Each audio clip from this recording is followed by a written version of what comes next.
Hey guys, welcome to Waypoint X Wednesday. My name is Judd, and this is an off-road podcast, so stay tuned.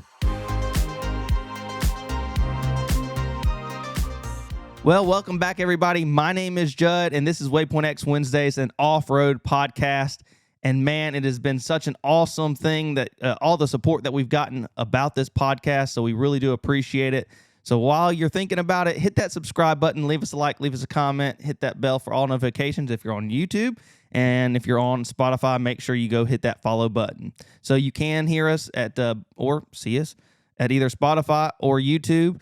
So we're uploading it to both. So however you would like to watch or listen, that is your preference, but we have it out there. But guys, we really do appreciate all your support. But guys, we want to get into the main focus of today's topic. We cannot wait to do it. But guys, you'll want to hit that subscribe button like I said earlier, because next week's podcast, we have a special guest coming on, and you're not going to want to miss it. So I'm going to stop rambling and get into today's content. So for today's content, we're going to go over the top 5 upgrades you should do to your Jeep. So last week, we went over the top 5 things you should have in your Jeep. Now these are the top 5 upgrades to your actual Jeep that you should do. Now I think I've put these in pretty much the order that I would do them in. You know, hindsight is always 20/20, and so I would do these first if I was going out wheeling tomorrow. If I bought a Jeep right off the showroom floor or a new Jeep to me, this is the things that I would do because I want to be in a better position, with my build and the Jeep to wheeling in all types of terrain, getting unstuck, and just having a better off-road experience in general. So I know there's a lot of people out there that always ask the question, well, what should I do first? What should I do first? Well, here's your here's your video. Here's your top 5. And so please leave a comment in the comment section below about if you agree or disagree, or what would be your top 5, because we would love to know. And maybe we'll do a review of this video later about your top 5 and what the viewers thought the top 5 was. So leave a comment in the section below.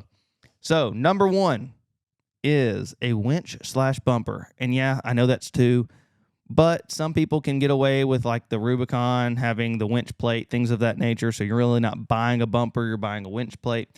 But somehow to have a winch on your Jeep, so that if that is buying a bumper, so be it. That's how you do it. But I think a winch is so crucial because it gets you out of sticky situations. And even if you don't have the best build out there or the bigger tires or lift or whatever the case may be, a winch will get you out of a lot of sticky situations and possibly get, a fellow Jeeper or a fellow off-roader out of that sticky situation as well. And especially if you're wheeling alone, a winch can come in handy plenty of times. I know when Caitlin and I first started, a winch would have been nice. And it did come in handy quite a few times when Caitlin and I started pre-running a lot of the trails at Stony. I couldn't tell you how many times we would have to pull out the winch and hope for the best because we were wheeling alone. So not the best idea, but have a winch/bumper. Number 2, skid plates. And I know a lot of Jeeps already come with skid plates depending on your year, make, and model. You'll just have to kind of take a look under there, get on a creeper, and take a gander at what skid plates you do have and what skid plates you don't have. But I really, for the JK model especially, an EVAP skid is really, really important. An oil pan skid/transmission skid, things of those natures. I would really make sure that those things are protected, especially if you have, a smaller tire like a 33, 35, and you are wanting to get into rock crawling or just going over a little bit of off-road terrain. You really want to protect those vital things. I know like the EVAP canister on a JK can really be problematic if you do hit it. And shoot, if you hit your oil pan or transmission or something like that and all the fluid's gone, that can be a really big problem. So skid plates is key. I would almost throw in there diff covers.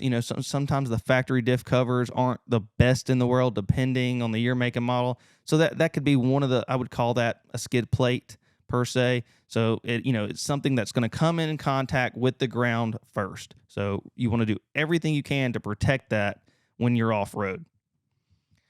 Number 3. So this one was difficult for me to kind of put in the order, but I really think it's important to say is tires. Now, I'm not saying you have to go get 40s or 42s or, stickies or anything like that, but something better than what came on the Jeep as far as just a normal street tire, excuse me. So something more than what's on my wife's car, like the Ford Explorer. You don't want to put that kind of tire on there. You want to get a good all-terrain. You want to get a good, mud terrain. Get something that's relatively quiet. And I've had a lot of tires out there. You can ask a question in the comment section below. I've had a lot of different mud terrains, and some are better than others. So it just depends on what you like and what kind of wheeling you're going to do. So if you're out, in Moab, you don't really have to do a mud terrain as much versus when you're out here in Alabama, you need a mud terrain because of all of, the different terrain that you're traveling over. And that mud terrain is going to be able to get rid of all that dirt and debris because of the bigger lugs. So for me out here in Alabama, I try to stick with the mud terrain all the time just because of the terrain. Now, if I lived in Moab, which would be awesome, or like Colorado or something like that, I'd go maybe with an all-terrain. So it's a little bit different type of wheeling, or not as aggressive. Also, I really try to stick with 35s. I think 35s is kind of like the meat and the potatoes, 35s to 37s. I know you got to start doing a little bit, different stuff as far as, possibly gears. And if you do gears, you want to do lockers. So there's that whole trend. But let's just say you bought a stock, sport or something like that. Just get something better than a street tire. Get something that's actually going to perform a little bit better off-road, something that you can actually air down. And another thing on that note, as far as tires, because tires you can go get into the weeds, is really pay attention if you are wanting to wheel off-road, is your rim size. So I wouldn't go with like a 20-inch rim, not even really an 18. The standard out there is 17. So 17-inch rims are kind of like the standard. So if I was going for a rim for a JK, I would go with 17s. I have 17s on my 40s right now. Now, if you're wanting to go 40s, 42s, bigger, maybe you step up to a 20-inch rim, but you have that much more sidewall. But if you're going with like a 37, even a 40, I'd really try to stick to a 17-inch rim. That's kind of the standard across the board as far as JKs are concerned. Now you get into the TJs, it kind of differs a little bit, but I would stick to a 17 if at all possible. But like I said before, just get you a quality tire that's going to last off-road. Going into number 4, and this is another controversial one, is rock rails. So I really think a quality rock rail or step is very necessary off-road, especially in my world as far as rock crawling. Either you have it, mounted to the body mounts. I know like the Rusty ones is not only mounted to the body mounts, but it's mounted like to the frame and like 6 sections on both sides. So there's like a ton of bolts on that thing that makes them super sturdy. I couldn't tell you how many times I bashed my rock rails up against rocks, and it protected the Jeep. And so I think that is huge. So you really want a quality rock rail, whether it's really high quality bolt on like Rusty's is, or it's weld on. The only problem with weld on is once you weld it on, you're going to have to cut it off to get it off. So if you want to go that route, just know that it's more of a permanent thing. But if you go with the bolt on kit, get one that's quality made, that is really rough, it's tough, and it's not going to bend up and beat your Jeep up after a few hits, because there's so many rock rails out there on the market that are not necessarily poorly made, but poorly attached to the Jeep. And I see it all the time where they hit rocks, and next thing you know, they're up into the body, and that was not the purpose of it. So get you a really high quality rock rail to protect the body. And if you're in a sticky situation when you are rock crawling, you can put that rock slider up against a rock, and you're not going to have to worry about it. So I think rock rails are huge. So we really want to protect the body. We want to protect everything, protect the underneath and everything like that. So we're wanting to protect the vehicle and, like number 1, the winch. So we want to be able to get ourselves unstuck. So we're doing all this protection stuff. And then the last one is our drivetrain. So loaded question, drivetrain could be lockers. It could be axle shafts. It could be drive shafts. So I would start upgrading those things depending on your build. Now, I think it's huge, especially on the JK world, the 4 doors, you go above, 2.5, really 3 inches of lift. You're going to need a front drive shaft because the The steepness of the angle is going to just blow the boot blow the boot. Grease is going to go everywhere. It's going to ruin the drive shaft. There's a lot of people out there, so don't hate me in the comment section because it does happen. And so the factory drive shafts aren't going to last that long. So get a quality drive shaft. We run Adams. So we've run Adams for years and never had a problem with them off-road. And then, your axle shafts, you can go chromoly. It just depends on what you're wanting to do. If you're hitting it hard or if you want a good warranty, just depends on what you're wanting to do. And then you have lockers. So if you got a Rubicon, you already got lockers. So you're already one step up. But doing the lockers, the drive shafts, and the axle shafts, you really want to protect that drivetrain. And then it kind of goes off into the weeds as far as, do you want to trust your 44? If it's a Dana 30, get rid of it. Throw it in the trash. I'm going to get a lot of hate for that, but it's the truth. If you have a Dana 30, don't waste the money on it. I really don't think it's worth it. If you're going to go off-road and do any type of wheeling, don't waste your money on a Dana 30. Don't trust it.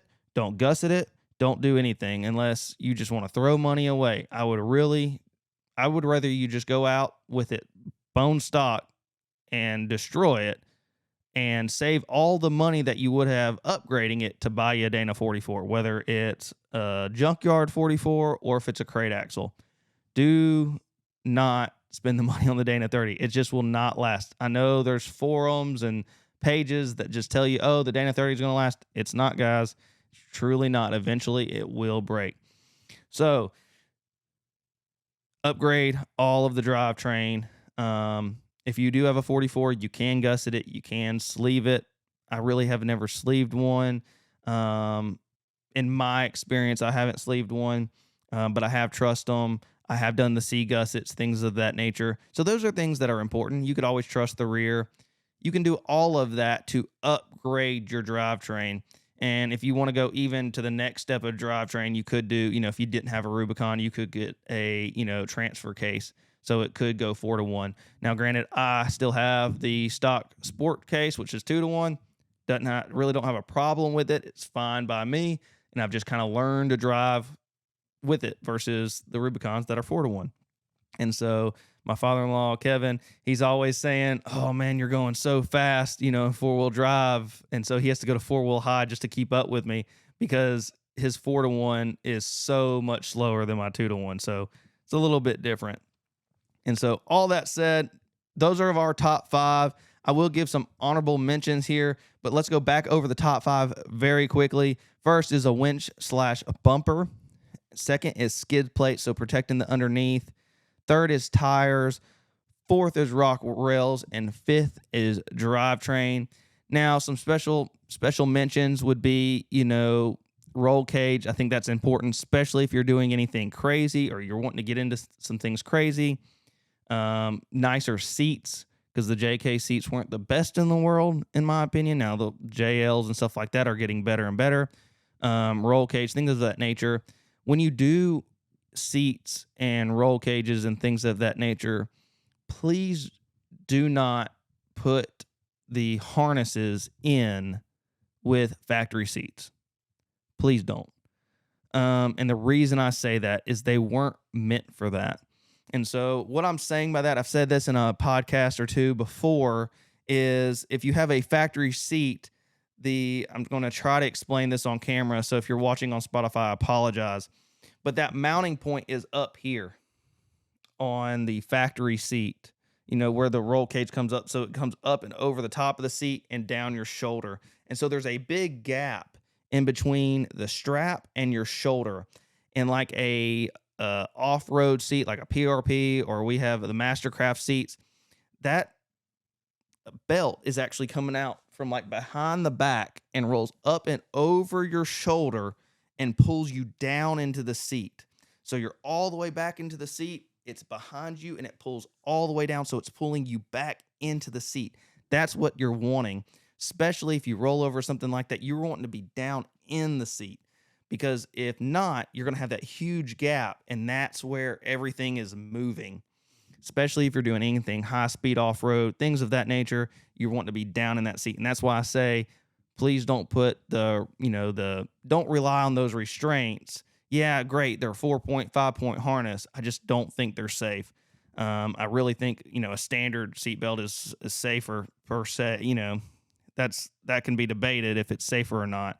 But if you're gonna do it, if you're gonna put the harnesses in, do actual seats. So get rid of the factory seats.